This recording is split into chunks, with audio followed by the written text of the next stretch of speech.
We love the high-stakes world of medical shows, the brilliant doctors, the miraculous saves, and the intense drama. But what if their advice to let a wound breathe is actually slowing your healing? It is. And that scene of pouring peroxide on a cut? It's actively damaging the healthy tissue you need to recover. These aren't harmless fictions. These myths, repeated on screen, can lead to poor real-world health decisions. Today, we separate fact from fiction. We'll show you the biggest TV wound care myths and the science-backed methods you should use instead. Let's start with that big one, letting a wound air out. This is fundamentally wrong. Myth 2, using peroxide or alcohol for that good sting. That sting is your own cells dying. Myth 3, believing a little sun will help it heal. Sunlight actually harms healing tissue. So what's the right way? It's surprisingly simple. Gentle cleaning with mild soap and water, then covering it. We've just busted 3 major myths. But knowing what to do isn't enough. We need to look at the science of why. So why is keeping a wound moist and covered so much better than letting a dry, hard scab form? The answer is a process called epithelialization. Your skin cells need to move to close a wound.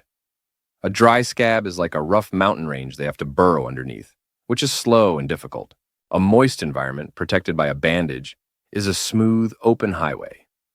Cells can glide across the surface quickly, closing the wound much faster. This is also why alcohol and peroxide are so bad. They're like chemical bombs on that cellular highway, destroying the repair crews and the road itself. So the TV method fights your body's natural process, while proper care supports it. But this assumes all wounds are simple cuts, another TV fallacy. On TV, a cut, a burn, or a puncture often get the same treatment. In reality, different wound types require vastly different approaches. A key step TV always skips is assessment. A real clinician evaluates location, wound type, tissue type, and moisture before deciding on treatment. This is why dismissing minor wounds is so risky. Without proper assessment, even a small cut can lead to serious infection or chronic pain. So, proper care is more complex than TV suggests. What about the healing process itself? Even the signs we think we understand, like itching, are misrepresented. On TV, an itchy wound means it's healing.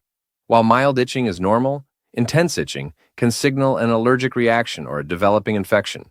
Another myth. If it looks clean on the surface, it's fine.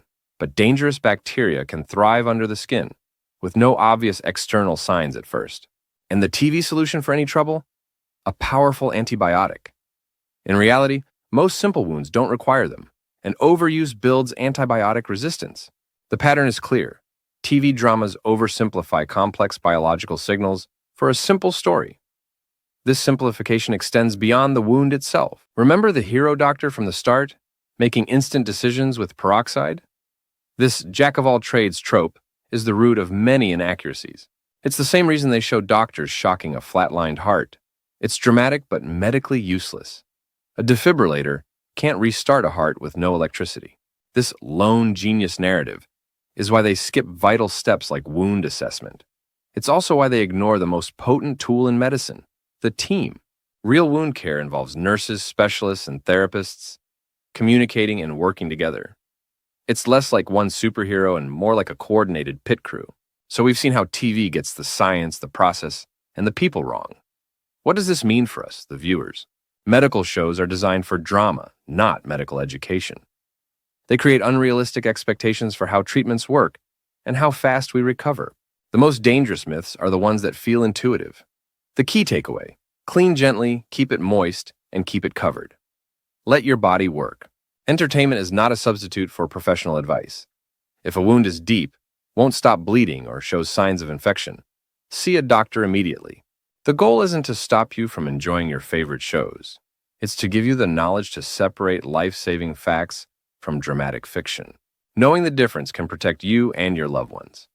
If you learned something, share this video so others can tell medical fact from fiction too. Medical dramas tell powerful stories.